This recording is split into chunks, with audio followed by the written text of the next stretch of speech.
Hey, what's going on, guys? It's Matt Demaz here. I'm joined by Gold. Wait, what's your name? 818, and this is our review of Star Wars Episode 9. Review, debate, whatever you want to call it. Why? I'm just kidding. But anyway, let's so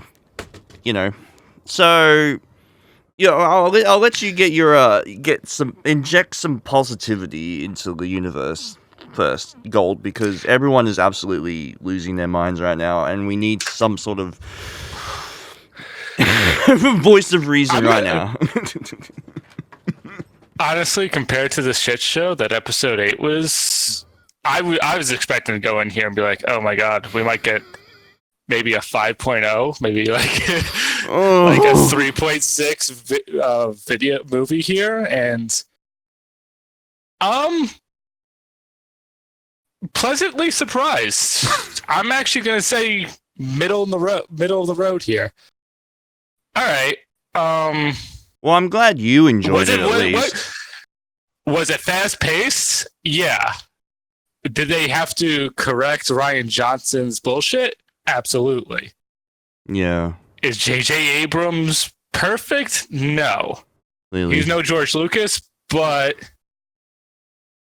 I'll have to give it credit where it's credit's due. There's a decent amount of action. Rey sounded like a human being for once. Compared to 7 and 8, she barely freaking talked, and when she did talk, it was like no emotion whatsoever. Oh my god. Ben Skywalker, Kylo Ren, he had a decent arc. And I'm gonna be honest, I like Rey being Rey Palpatine. Yeah, I do feel like, because I'm a huge fan of the classic movies, I mean, because the ninth movie, it kind of feels like a little bit of a retread, just a little bit, well, actually a lot, but, it's like, when I was watching it, there's just some shit that just rubbed me the wrong way, like, for example, when characters just feel the need to just have this back and forth all the time, it's like, I don't know. It just kind of feels forced. It's like, oh, look at us. We're practicing character development like an actual good movie. It kind of just. Oh yeah, this cast is definitely the worst in the saga when it comes down to it. Like, even I'd rather actually Jar Jar Binks be in the freaking scene over there and actually add probably character to that whole group. Like, at this point, that group's terrible. Finn is literally one of the most pointless characters in the whole saga right now. Yeah. He does nothing. He does. Finn, can you think of, like, a single thing that, like, he didn't cause throughout the whole saga actually, like, winds up helping? It's like, yeah, you got one less stormtrooper, but it's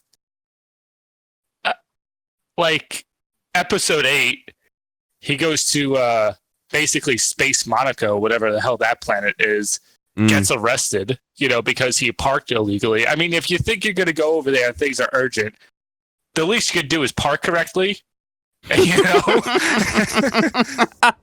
Spare a few Republic credits, right, before going get into that mess. Like, and so we're beaming back and forth throughout the like super fast speed in episode 8. Like, nothing freaking makes sense. And so we start in episode 9, and they continue with that bullcrap with the Millennium Falcon. It's like, oh yeah, we're jumping through one place to another place in seconds. And it's like, really? Really? Yeah, that's it. Yep, let's go. Come on. Boom. Did it look cool? Yeah. Did it, like, destroy any continuity? Like, here's the thing. If somehow somebody, and again, Star Wars is actually, as much as people think, yes, it's sci-fi, but they don't talk about technology in Star Wars. Except maybe the clones a little bit, but they really don't. They don't go, we invented a new hyperdrive. They literally just go, out of nowhere, you just know certain things exist. And I guess this whole light speed jumping thing happen sometime last couple years between the two. I don't know, but that whole scene was ridiculous to me. I'm sorry, man. Like, it was pointless. It was just so J.J. Abrams could show off his visual effects there. I guess it's better than not having anything to look at. No pretty lights. Yeah. I'm trying to think the recap. So that they go through that whole thing. Rey does her, makeshift Dagobah training over there with Leia. Oh yeah. What'd you think about that? It's a little obvious that she's dead. I'm sorry, man. It's a little obvious. Yeah, I was just gonna say it's I like the attempt. Yeah. But it's a little. It's sad because you want it to be like, you want to respect the actor. You like Carrie Fisher, like her being there. It's cool, She's there through the whole saga and everything. Yeah. But it was very like, you see her face is not exactly looking at Rey and a lot of this stuff, and it's like, oh, okay. Oh, they have such a great bond, but they don't have a bond. Yeah. And somehow she knows that she's a Palpatine, and how does she find that information out is what I want to know. Like, does Luke go and, like, speak to her as a Force ghost? Like, they don't really explain this, like, at all.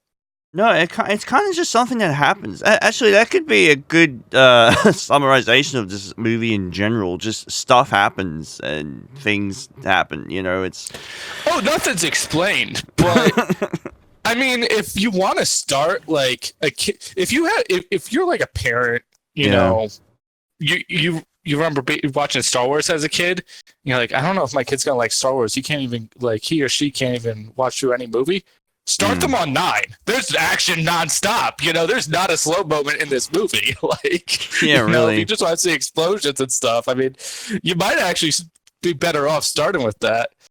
The action in these Star Wars movies, like, the franchise is known for it in general, but I do kind of feel like 9 really amps it up a lot, so it's, there's some, I will grant the movie credit where it's due. There are some memorable scenes.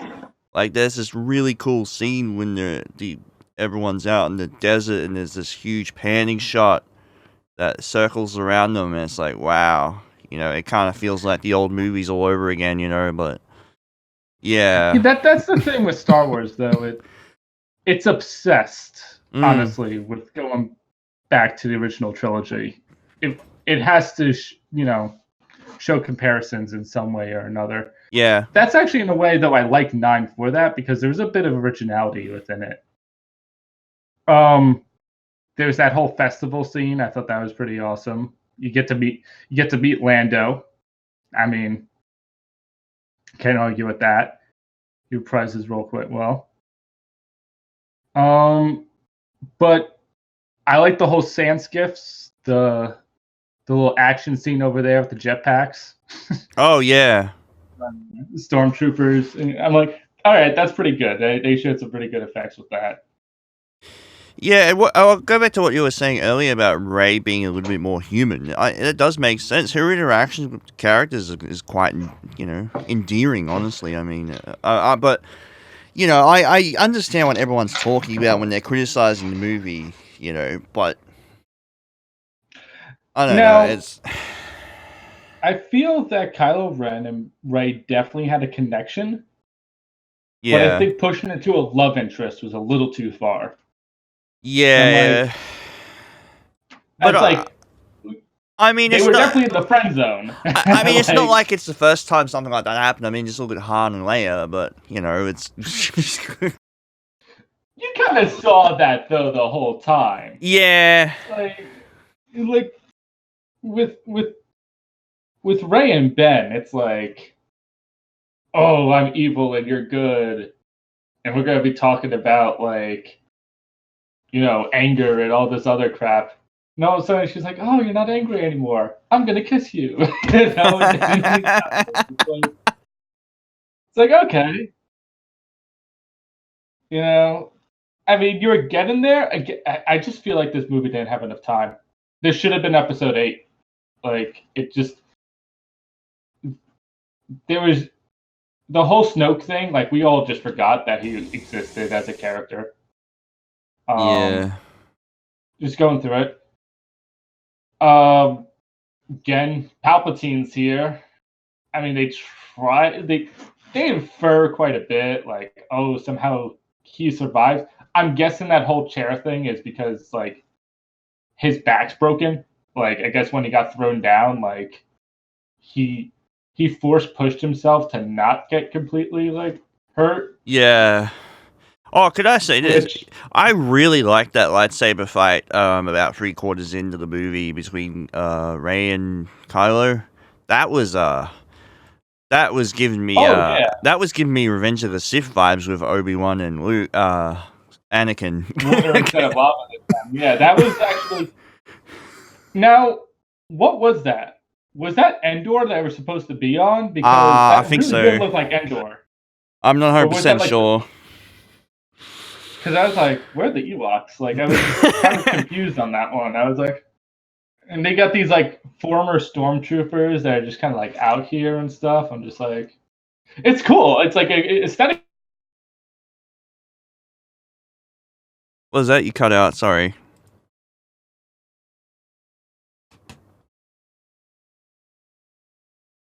Yeah, aesthetically, it's kind of like the complete opposite of fire, the lava from the spice mines or whatever, wherever the hell Obi-Wan and Anakin fought. It's just like, you know, I did find that interesting. You know, it was an obvious nod. So, you know, they at least tried to do some sort of homage to the older movies any way they could. Yeah, Gold's just having some audio problems. I'll do a cut when he fixes it up. Does my mic sound like garbage right now? Or I'm No. gonna figure that out. Like, your signal just completely dropped out.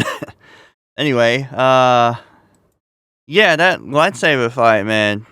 There was interesting things that I've never seen before. For example, being able to force hold Rey's lightsaber with his hand. That was like, I've never seen that before. You know,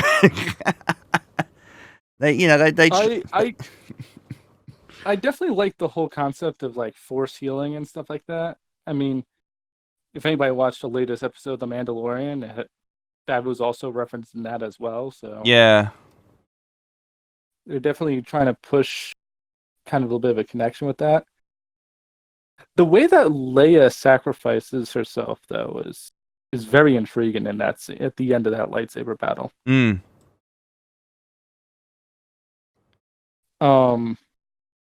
Sacrificing herself for her son and everything that, like, Kylo Ren definitely had a great redemption story. You know, the more I the more I look into Kylo Ren as a character and get a little bit more invested, the more I do find him pretty fascinating. But it's like, I don't know. He's not quite Anakin Skywalker. Yeah, he's not. They're trying, but it's not quite there. You know. I think that's the issue that a lot of people have. Like, the movie's just not hitting its mark on classic and new fans alike. You know, well, most of them anyway. I mean, guys like you and me, we're like, oh, okay, you know, whatever.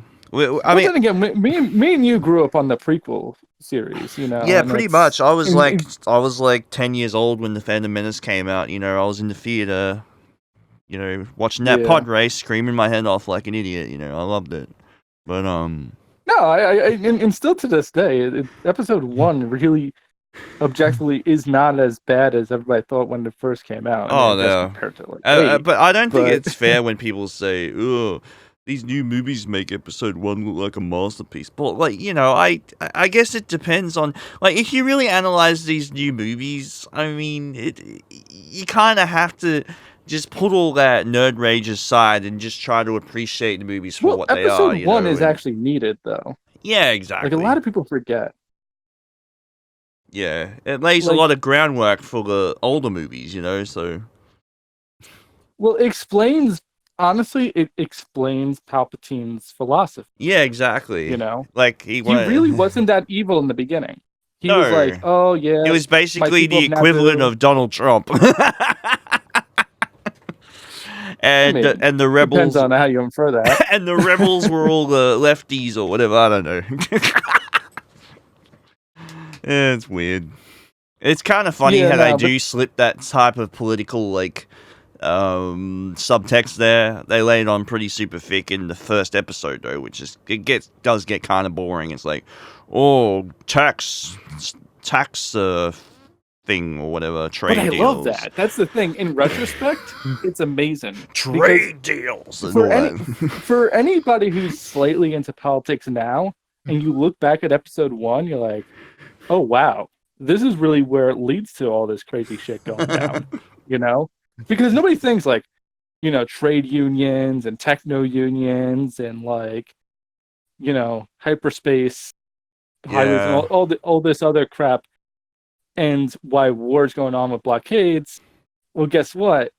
This leads to the grand scope of why the clone army is made and galactic alliances and the separatists, and it leads all the way up to episode 9. It's just they lay off the political side of it so much that it almost kind of gets like annoying. But episode 9 is definitely goes back to like, yeah, this is an action Star Wars film, and you don't really need that. Like, believe it or not, episode 1 is relatively intelligent compared to episode 9. Like, it's probably one of the more intelligent movies, actually, that and 3, because they kind of go into the psychological and philosophical viewpoints of the Siths and the Empire versus the Jedi. Yeah. Episode 9 doesn't do that. It's just, these are bad guys. And stuff's gonna happen, so enjoy the stuff. More or less. Yeah, I did really enjoy that scene with Rey and Kylo though, because it kind of showed a little bit of a deeper side to the characters, and My thing is, the fact that Rey's a Palpatine actually makes it a little bit more intriguing. It almost devalues, though, the other movies in the saga a bit, but I kind Yeah. of like it. I mean, there's just so much to build on side content-wise and lore that I can't wait in the next couple of years, because it's like, Rey is going to be, her family arc and story arc is going to be very interesting to build on, because there's still so much mystery about this. It's like, all right, so this is Palpatine's granddaughter, Rey is, and it's like, huh, what happened between this time in between? Who is Rey's dad?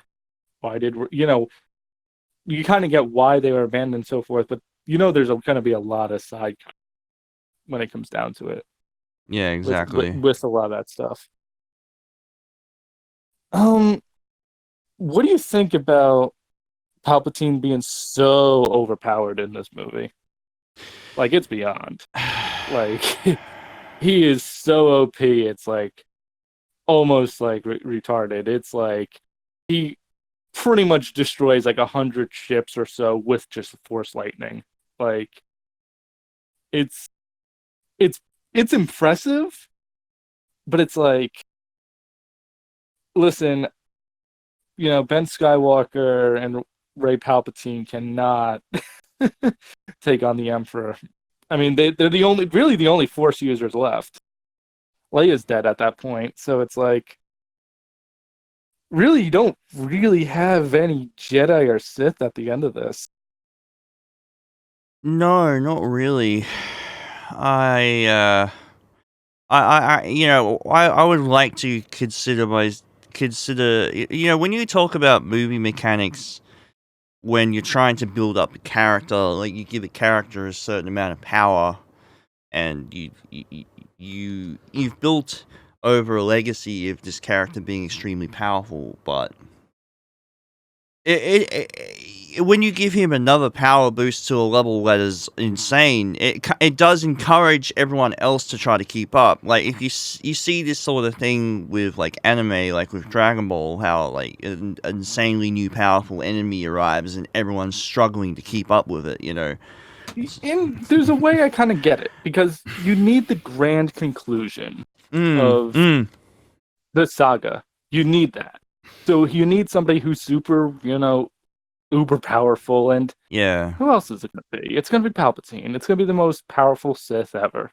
And it makes it kind of makes the movie a little more realistic in a way, because you've got a bad guy that is extremely powerful. You know, it's not like the good guys always have to. Episode 1 to 9. Yeah, you don't. It's the good guys don't always have to be the most powerful forces in universes. You know, in this one, it's the bad guy, and that's what makes it interesting, because it's like, well, fuck, you guys need to get your shit together, otherwise he's gonna vaporize you all. You know.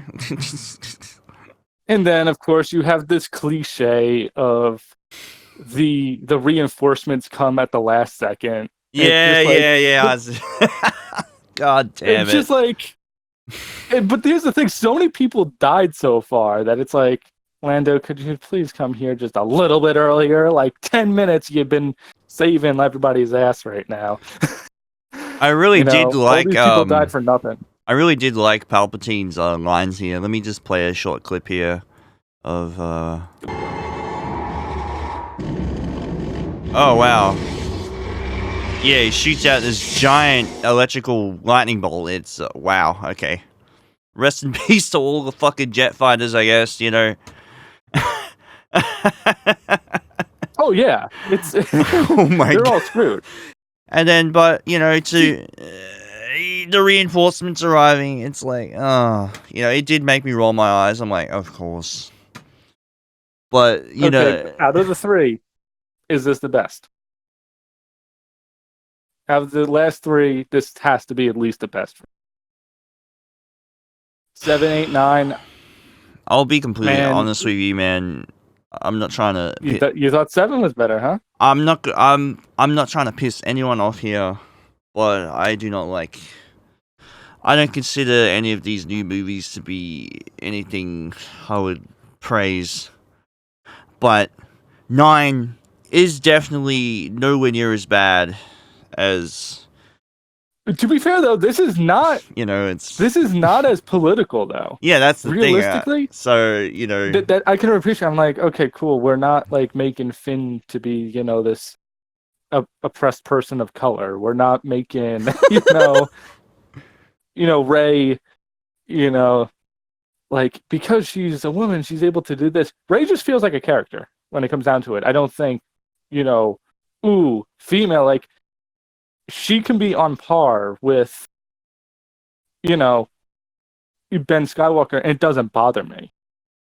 I mean, a lot of people are running around saying, "Oh, she's a Mary Sue." Well, I mean, she is a bit. Jedis are powerful, It's so. What the fuck do you expect? I mean, you're gonna have some form of godlike untouchability, but at the same time, I do feel like she is downplayed in this movie.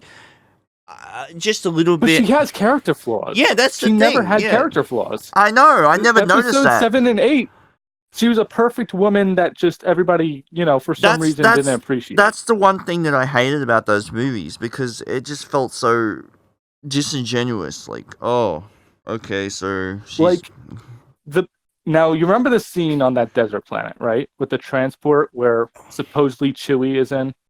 Yeah.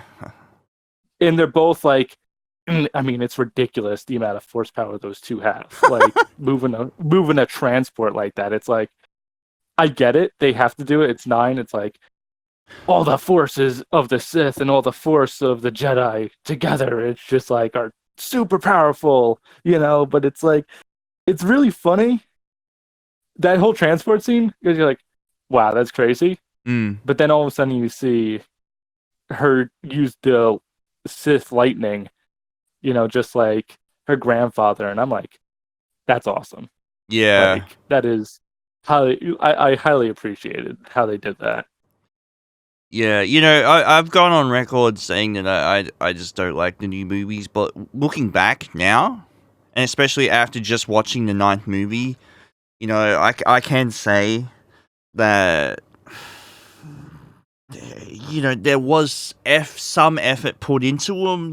It's I This is the most Star Wars of like a Star Wars film that's original at the same time. yeah. Episode 7 was definitely a clone, but this one's Star.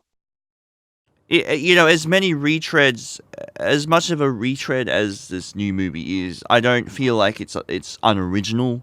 In the sense of characters, because there's actual humanization of characters now. It's not so much just cookie cutter, cut out, personalities like, oh, strong woman, oh, emo male. It's They did the same thing with Poe too. Like, I like how they actually made Poe a character. I'm like, oh, he's not just X-wing pilot number 147. Like, he's, oh yeah, he used to do all these crazy criminal stuff and spice trading and all this. Like, oh wow. Finally, Poe gets some character development. I mean, and the movie's over. Yeah, me going back and kind of appreciating the other movies, it could be, the classic, when enough time passes, you start to appreciate things syndrome. But, I mean, it is true. I guess I was blinded. Episode 1, for example. Episode 1 is brilliant when you actually look back at it. Yeah, exactly. Like, when I... because you see all these YouTube videos of all these YouTubers just trashing the films, and it's like, I get it. I understand why they're pissed off. They're passionate nerds that like Star Wars. It's understandable, but for a guy like me that's a casual fan of Star Wars, I am kind of hardcore because I've watched every single movie. I can probably recite every line from every movie, but I mean, it's same here. I played like a crap ton of games, read a few books here and there, seen a few comics. At least from the older movies, not so much the new ones, but I almost have the entire script of The Phantom Menace and The New Hope completely memorized. Like, if you... Oh yeah, I'm a Clone Wars child, man. Yeah, like, exactly. I loved, and that's another movie that I 1, 2, and 3. think gets underappreciated. The Clone Wars. I mean, while we're on the subject, let's talk about that fucking movie and how amazing it is. Clone Wars is great. I love the Jango Fett, fight between Obi-Wan. I like a lot. Like, I've always... Here's the funny thing for me, like my list in particular, I kind of sent that to you, but I never really liked the middle thing. We're talking about Clone Wars. I was talking about Attack of the Clones. Oh, yeah, Clone Wars is good too. Yeah. No, Star Wars Attack of the Clones. Yeah. Yeah. I thought you meant the Clone Wars movie or whatever the fuck it was. Oh, no, not the animated. No, I'm not. Sorry, man. When you go to cartoon, you kind of lose me there. I know there's a lot of lore and story there. I mean, I'll be completely fair. I think it's okay, but it's nothing spectacular. I want to squint when I see it. I just can't stand that animation style.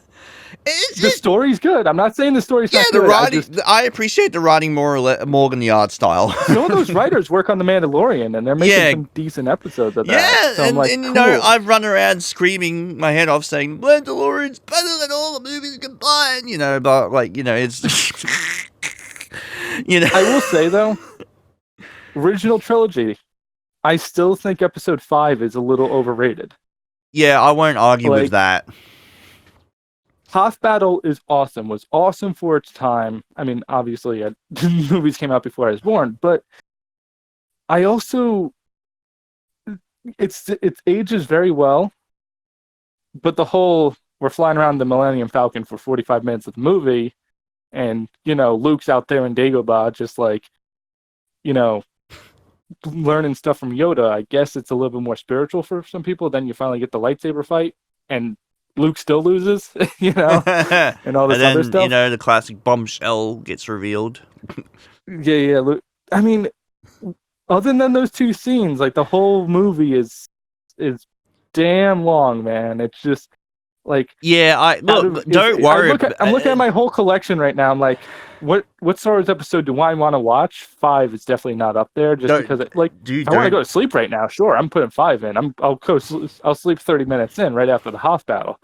Dude, but do not sweat it one bit. I actually agree with you 100%. I actually feel like episode 5 is probably one of the weakest movies in the entire franchise. I just It's needed. It's definitely needed. it's needed, but is it's still so boring. Nothing happens. You know, it's so badly edited, is what it is. It's like, okay, we get it. All right, can we continue on? All right, just a little bit of action here, because because usually this is how it goes.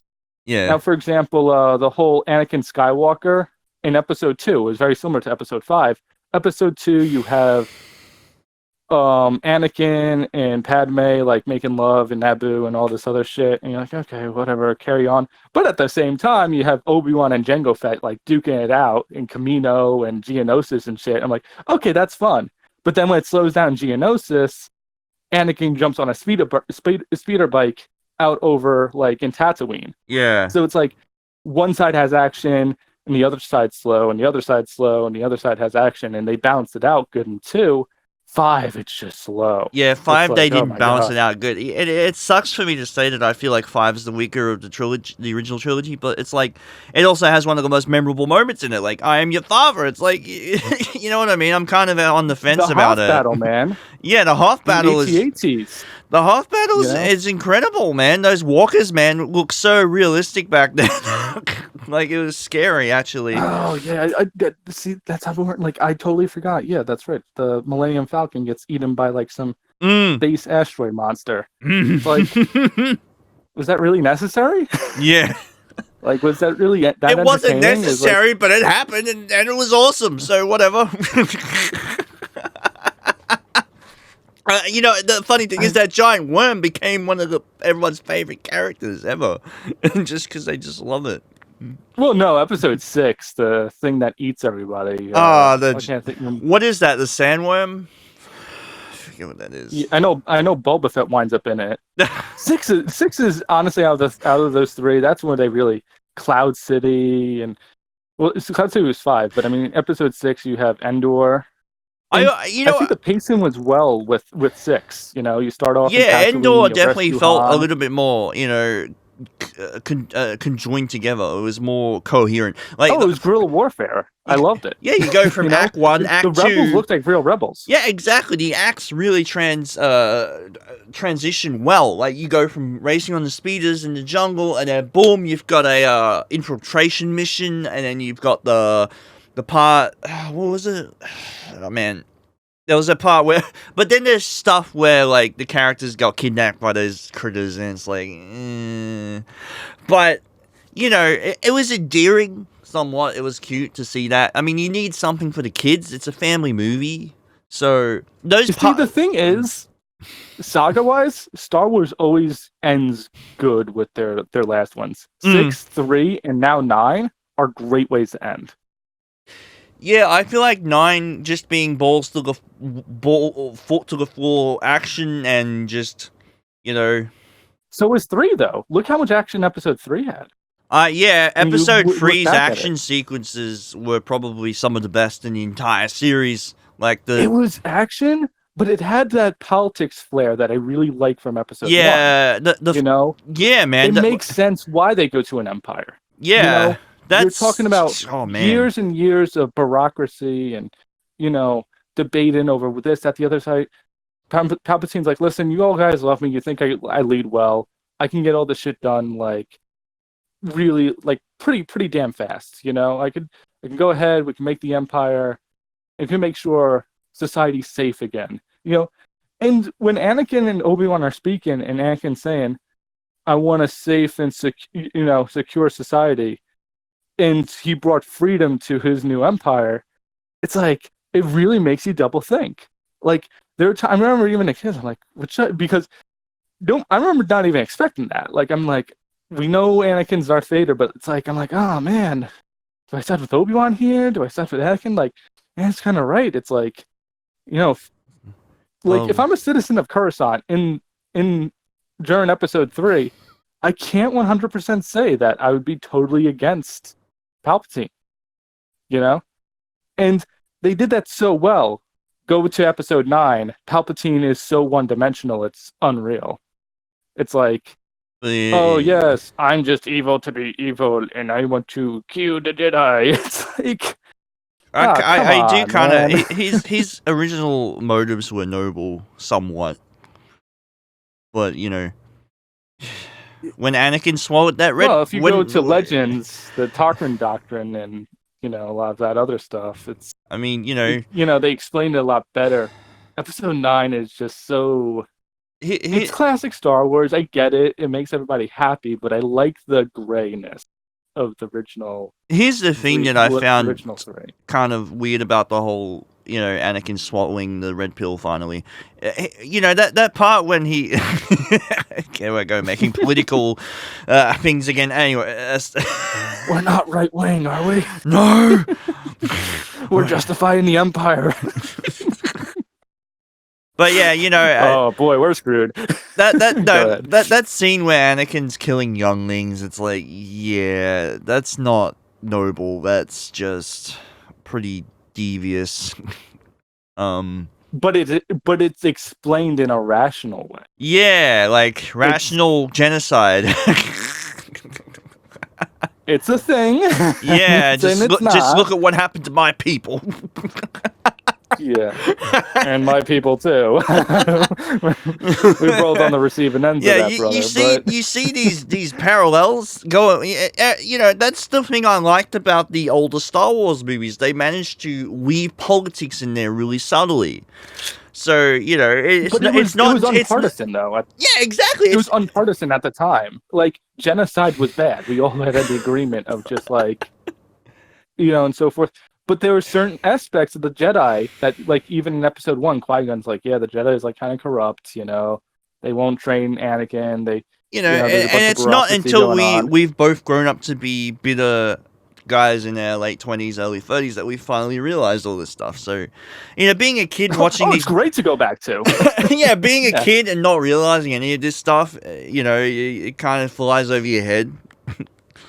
So, when I finally made the connections. That's why Star Wars is great at any age. I don't think you get a trilogy like that. Star Wars is great at any age. Take your 6-year-old to watch Star Wars, it works. Take your 12-year-old to watch Star Wars, it works. And, me being in my 20s, it's late 20s, you in early 30s. Still love it. My dad still loves it. My grandpa still loves it. Man, I don't think there's anybody in my family that doesn't like Star Wars. Star Wars, I mean... I feel like, the negativity surrounding the franchise, it's just something that is just, it has happened before, with the original, like you said earlier, with the prequels, it's... See, we grew up in the prequels, and now a lot of people our age are bashing the sequels. Yeah. Because they grew up in the original trilogy. Our parents grew up in the original trilogy, and we grew up with the prequels, and we think we are nostalgic. We have, rose-colored glasses with that stuff. But I'm trying to give as much respect to 7, 8, and 9, Yeah. Kids growing up today are going to look at this in this nostalgic look and be like, oh, I remember Rey. She, influenced me. She connected to me so much. I mean, some of us in our generation, a lot of millennials go like, oh, how could you like that? That's so... But, different generation, different time, and the movie's made for that. I just still hate how political Episode 8 went. I just feel like Disney just didn't know how to really handle this whole franchise in general. I don't know. I want to blame the directors and writers and all that, but there's just Rogue One was great. Yeah, Rogue One was great. Rogue One is an example of being true honesty and true support for our fan base. Yeah, and we always knew about this battle. We always knew about. It says it right there in Episode 4. In the not credits, but the line of text, rolls down, how they got the plans. We finally get to see that years later, and it's so awesome. And it takes place minutes before Episode 4. Yeah, it's like the prequel, basically. Well, it's the prequel after the prequel. Yeah. But just to get back on topic, Episode 9. There's a lot. I'm not gonna lie, I don't like it, but I don't hate it. Like, I think it's a very It's middle of the road for me. Like, I'm not going to say it's an awful movie. I'm not going to say I hate it. I don't think it's fair to call it. It's a decent film. It's a decent film. I don't think it's fair to call it a blight on humanity. But I don't think it's right to praise it as the best thing ever created. You know. I think the thing is, a lot of people hate it because it's so simplistic, and it almost caters to the fans in an insulting way. It's like, you guys like action, right? Here you go. And it's a lot about that, but they also added a smidge of character development, which I liked. Again, I say, like, this should have been episode 8. Like, episode 8 shouldn't have existed, and this should have been 8, and we should have had one after. Yeah, episode it's 8 like was... They smashed two movies into one with this. Episode 8 was just Ray chasing after Luke, basically. That was the first half of the movie, wasn't it? I have to say, though, JJ making fun of Ryan Johnson there, like, you know, the thing with Ray is throwing the lightsaber into the flame, and then all of a sudden Luke is just like, hey, you know, a Jedi deserves more respect or something like that. I'm like, okay, that's cool. You know, instead of just throwing the lightsaber behind his back, I was like, that's actually kind of cool. I respect the whole lightsaber thing. One scene that was pretty impressive. They're getting really good with this de-aging technology. Leia and Luke, they show a flashback sequence where Luke is training Leia. Yeah. Dude, they look so exact. I'm like, damn, that is so good. You remember that? Oh yeah, the augmented reality simulation, whatever it was.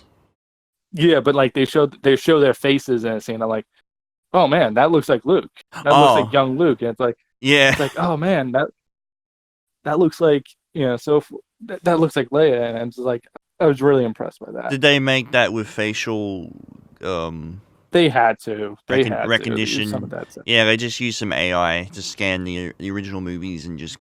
And well, I mean, graphical processing has gotten so advanced now that you could pretty much realistically render a human being and make it look completely believable. Yeah, look at Rogue One. Yeah, and even that tech is kind of showing its age.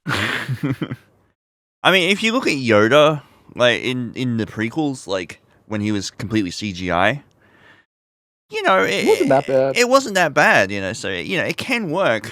Begun the Clone Wars have. I guess it makes sense because it's an alien. You know, it's not a human being. So I don't expect an alien to look that human.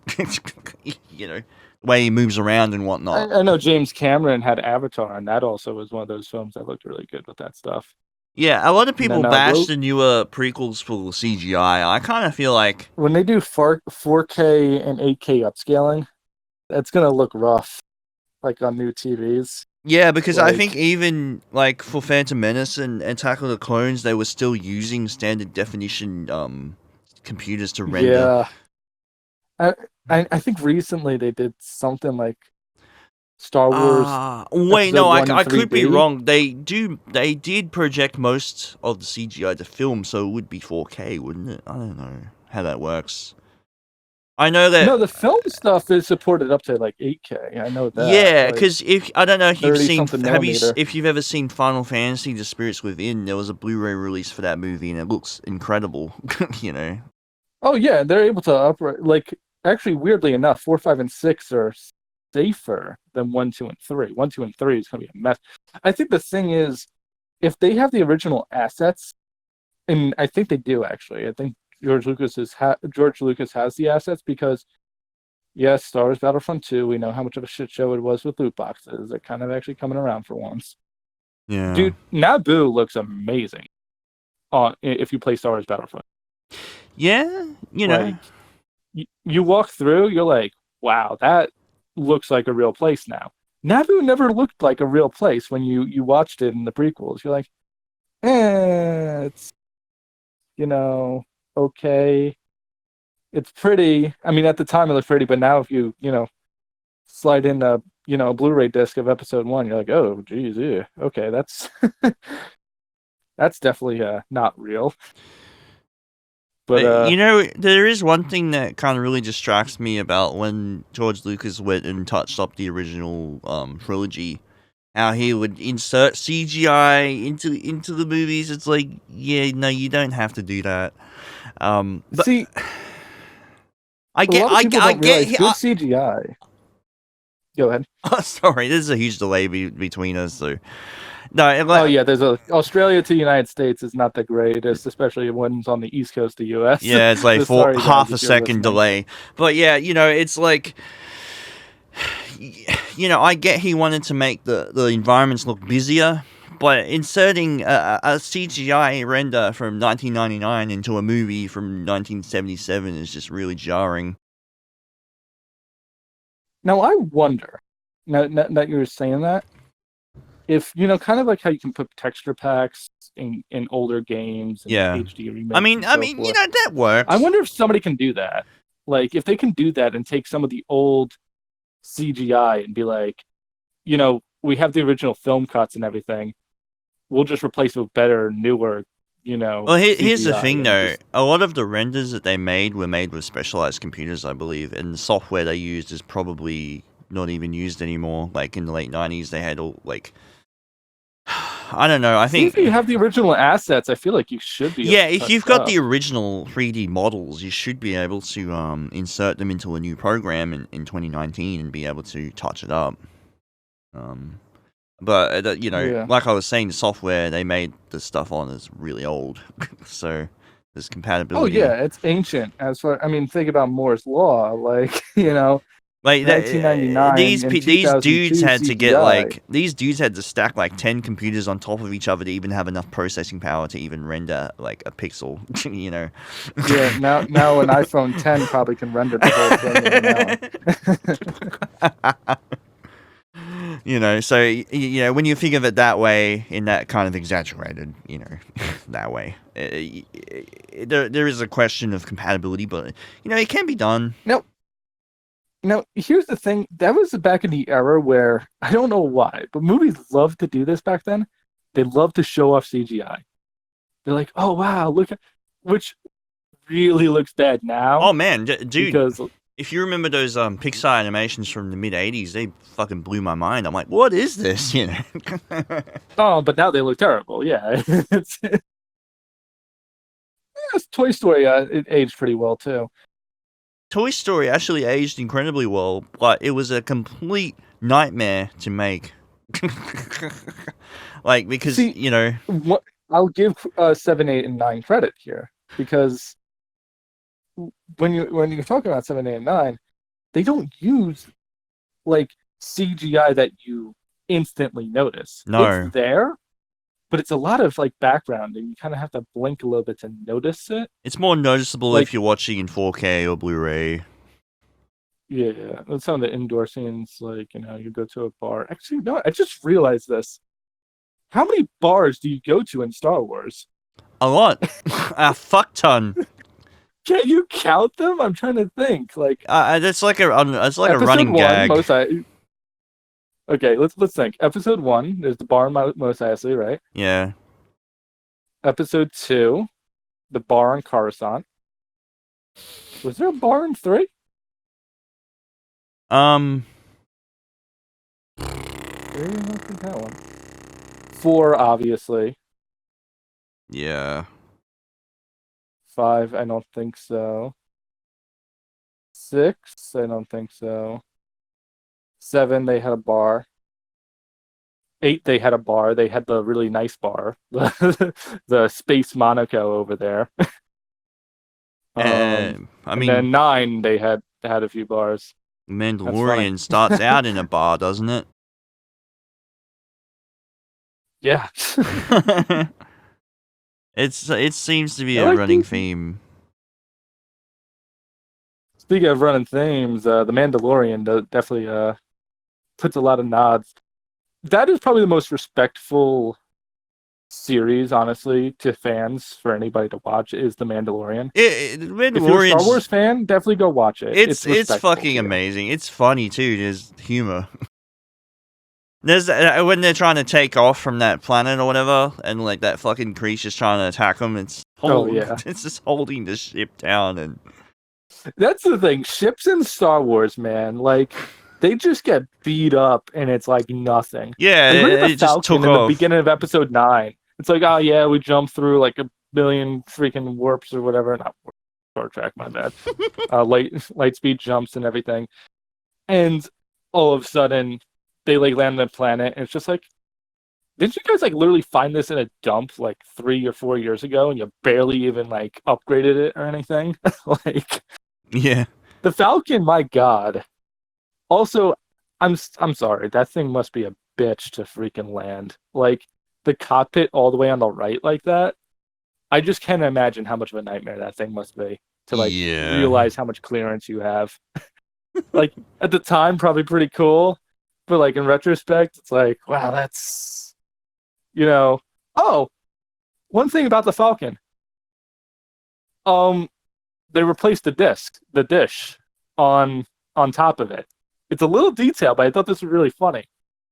So in episode 6, the dish gets knocked off, and then in episode 7, you see they put a new dish on it. But now in episode 9, they got the original dish back, and I'm just like, huh? Was that really necessary? You have the film right now. Actually look at it. It's like, I can't tell if it's a gag or not, but okay. You got the original Millennium Falcon dish back. I don't know how much of a difference that makes, but okay. It makes the people happy that like to nitpick a leaf on the ground and make a 400-page paragraph about it. Oh, dude, I'm one of those people. I mean, hey, Chewie got his medal. Chewie got his medal finally. Oh, yeah. Chewbacca, yeah. About time. Yeah, I was wondering why. Wait, didn't he get? Didn't he get a? He didn't get it in 4. That was always the running gag. They're like, oh, everybody gets a medal except for Chewbacca. Yeah, fuck the Wookiee.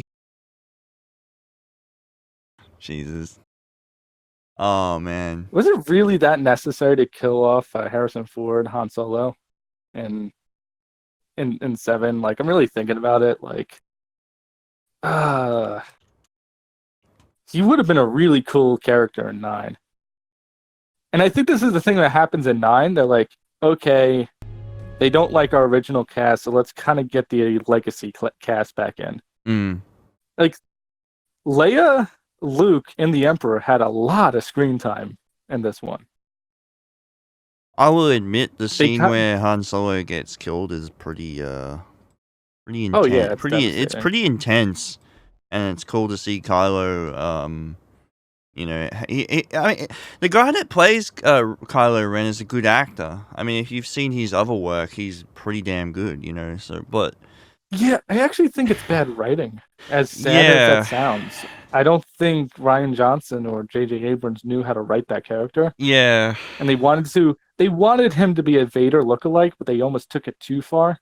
He just looks like a more pointy-nosed British version of Anakin, basically. Yeah. I mean, Carrie Fisher's Jewish, so, you know, it kind of makes sense. Yeah, you know, I mean, it's... But yeah, it was pretty unreal to see Han get killed off like that, like, got stabbed with the lightsaber, and that's the end of it, you know, kind of anticlimactic, but... And you get the similar thing. And, oh my god, I still just can't stand just the ending of 9. I'm Rey Skywalker. It's like, no, you're not. Get out of here. You're Rey Palpatine. Stop it, you. It was. I know. I read one comment where somebody was saying like, "Oh, you know, they're referencing because, you know, behind the scenes, Kylo impregnated Rey or something using the Force trick." I'm like, Jesus Christ! If they do some crazy crap like that, man. You know what the funny thing is about that scene where Han Solo gets killed? It's probably Harrison Ford's favorite scene because he doesn't have to be. Oh yeah, he wanted to kill his character off for years. Yeah. Yeah. He did not like so. Even every trilogy, there seems to be like a significant death in the first film. You know what I mean? Oh, you got Qui-Gon. Yeah, 1, Qui-Gon. You got Obi-Wan and 4, and then you got Yeah. Han Solo and Yeah, 1 and 6. exactly. Yeah. It's an I go ongoing with that thing. theme. It's Yeah. I did notice that.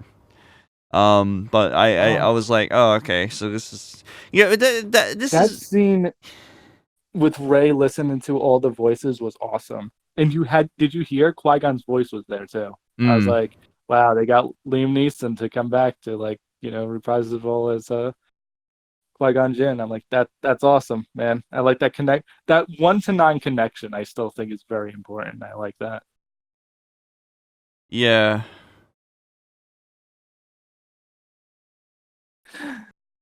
A little funny nod thing over there at the festival. Oh yeah, it only happens once every 42 years. I'm like, 1977, 2019. Oh, ha ha ha. That's very funny. Very funny. See what you did there. 42 years since episode 4. It was clever. I'll respect it. I mean, at least when it comes to movies like that had that sort of continuity, I can tip my hat to that, because you gotta satisfy the people that really give a shit about that sort of stuff. Well, They did kind of explain C-3PO quite a bit, though. Just how many times his memory gets erased. It's yeah. Like, oh yeah, that's right. Like every time your memory has to get like wiped and crap. Okay. And poor R2 is over here just constantly like, oh, here's my friend again. And it's like, you're about to be replaced by a smaller version of you. What is the thing's name? BBA, whatever it's called. Oh, BB-8. Yeah. Then they realized people didn't like that as much as R2D2, and they're just like, oh, okay. All Yeah, right, I thought it was all right. It's cute. when R2D2 has more screen time than BB-8, you know who's the real successor here. BB-8. I do think BB-8 did look a little bit weird. It's like just ball sphere, and it's got like this thing sticking out of it. It's they're just showing off magnet technology and stuff. Yeah, I mean, I thought it was a cute character. I mean, I do like the like I said earlier, I do like the cute interactions. They loved him in 7. They really were like pushing. They're like, "Oh, buy this toy, please." Yeah, they were really making merch for him. All the stores were filling up with BB-8 merch, and I'm like, BB-8. I keep on saying BB-8. Why do I keep saying that? It's like a twist. By episode 9, everybody's like, "Yeah, R2D2 is actually your favorite, isn't it?" Fine, only more R2 stuff. I mean, you go to Galaxy's Edge right now in Disney World. It's like, where's the BB-8 stuff? I see nothing but like the R2D2 things here. R2D2, like, his parts in the older movies, I mean, he was kind of just there in the prequels, but he did play a very important part in the first movie. Like, if it wasn't for him, they wouldn't have blown up the Death Star, He played a part in like almost all the movies except for like the last 3. So episode 1, without them repairing the hyperdrive, they never make it to Tatooine. Exactly, yeah. Episode 2, he stops Padme from getting like liquid, like, magma or lava, whatever. Yeah. Oh, I forgot about that. And then like episode 3, doesn't he like stop like the ship from like turning or something like that? Yeah, well, at the first scene when they're episode 4, like you mentioned.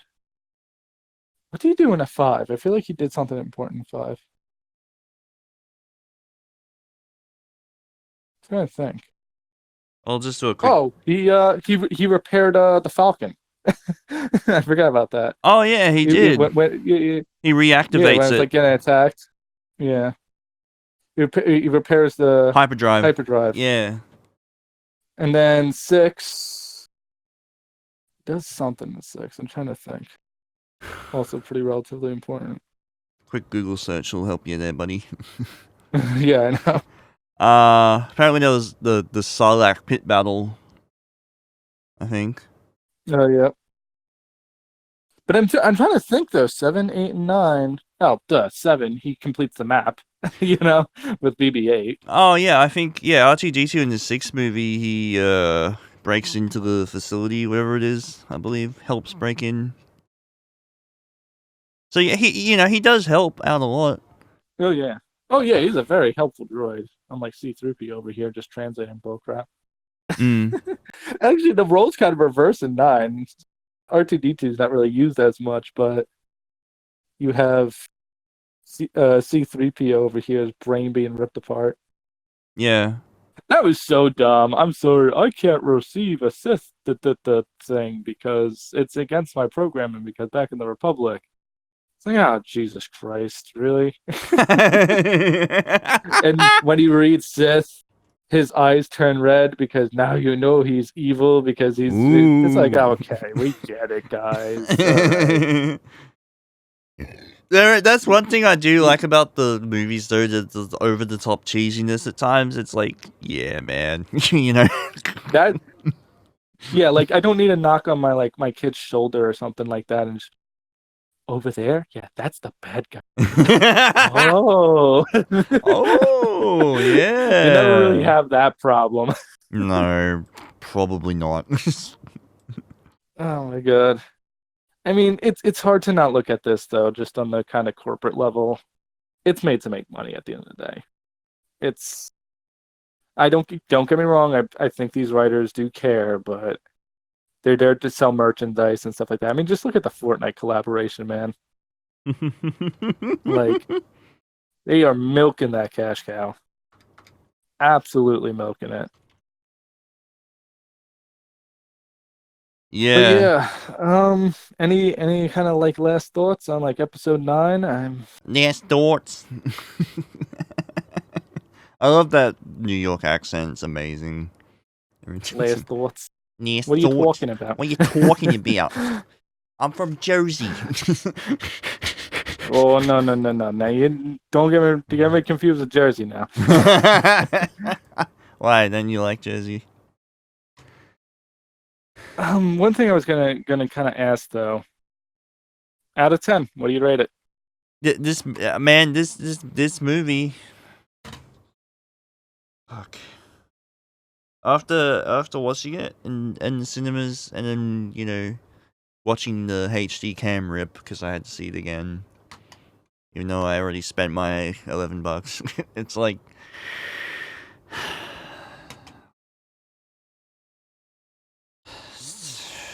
I have to give it an 8.5. It's a solid Star Wars movie. Like, granted, I would give not it made for my generation, but it's still delivered where it delivered. Like if I'm looking at episode, comparing this to like episode 5, or even comparing this to like episode 1 or 2, still up there. Even like episode 3 is my favorite, but I think it's a solid movie. Granted, the character development is not where it is, and I almost have to kind of give brownie points just for J.J. Abrams fixing so much of Ryan Johnson's crap when it comes down to it. I will. It's a B. It's a B. It's a solid B as a movie. I kind of feel like it's more like a B minus, but Okay, I raised you a bit. You thought it was other garbage when we first started this conversation. Well, I don't think really look back. Like into when it, you look at like Star Wars movies, a lot of them are 10 out of 10 movies, especially the older ones. So it's when you compare when you like B minus, it is garbage. Oh yeah, you know what I'm saying. So you kind of get the Asian parenting mentality right there, You gotta be no. But I respect it as a film, and if somebody said this was their favorite Star Wars film, I would kind of raise an eyebrow, but I think I would respect them. I'd be like, okay, it had action scenes. I mean, when we actually sit here and just look at the movie, go through it as movie. It is, and not and listen compare it to the everyone rest of the going, it sucks, it sucks, and look, I'm not trying to, say that they're wrong, just because, like I said, I don't. They have some merit. Like I said, I don't like this movie, but I don't think it's like, I don't think it's as bad as fucking what Oh, I thought 8 was a garbage film, and I was waiting to go back. I was like, all right, well, the hazmat suit's here. You know, Yeah. I'm looking at my exits, so just to know when to run out of the theater. When You know, I'm if I want to completely criticize enraged. anything about this entire the new trilogy, it's probably the way they handled the criticism. Like, it was just not good, you know. And just, you know, just fucking around with See, this is not a very intelligent film. no. I will say that. This is definitely a very dumb action flick. It's But- I do feel like Kathleen Kennedy has had a good run, and I think she should get the fuck out of here. Yeah, I think she's done. Yeah. Star Wars They'll saga. give her grandiose send off, like she was such an amazing blah blah blah, and it's like, yeah, no, there was a lot of people that were disappointed in this trilogy, and me being one of them. But this movie, not terrible, but nothing to write home about. It's not something. And again, it's probably the least forgettable out of this trilogy. I mean, out of this, yeah, when it comes down to it. So, I'm like, again, I do kind of want to wish Episode 8 didn't exist. They did so much repair work, and I have to give them credit for it. I don't want to. Again, I'm not the biggest J.J. Abrams fan. I'm really not. But I'm not trying to sit here. I'm gonna give him credit where it's credit's due. I'm not trying to sit here and be like, oh, the movies all fucking suck, and then now I'll be like, oh, not too bad. You know, it does come off as, but like, you know, when I actually, because over the last couple of weeks, you know, I've just been bombarded with Star Wars videos on YouTube, and well, last couple of years actually, and I've never actually sat down and saw a Star Wars movie in theaters like I did the other day for a while, since 2015. So me actually being in the And the theater, Phantom Menace guys do have a point. You're right. The Uh, Phantom Menace, I respect them. Those guys have a right to complain. They should complain. the fandom menace. But doesn't mean they have to go fully towards everything they say. Yeah, I mean, everyone's like, oh, it's just JW pandering, blah blah blah. Well, yeah, maybe it is, you know, but like, when I go in there and I watch the movie myself, it's like, you know, it's a thing. It exists. I don't think it's a blight on humanity, but compared to the original trilogy and even the prequels, I don't think the new trilogy holds a candle, and that's just the way it is for me. Oh, absolutely not. The character development, everything like that, and even some of the action scenes, it's just like they're campy in all the wrong ways in a lot of ways, and then when they're trying to be serious, it just comes off as rushed or kind of brash. I mean, It's like, you know, don't get me wrong, there are moments in the new movies that I do think are quite touching.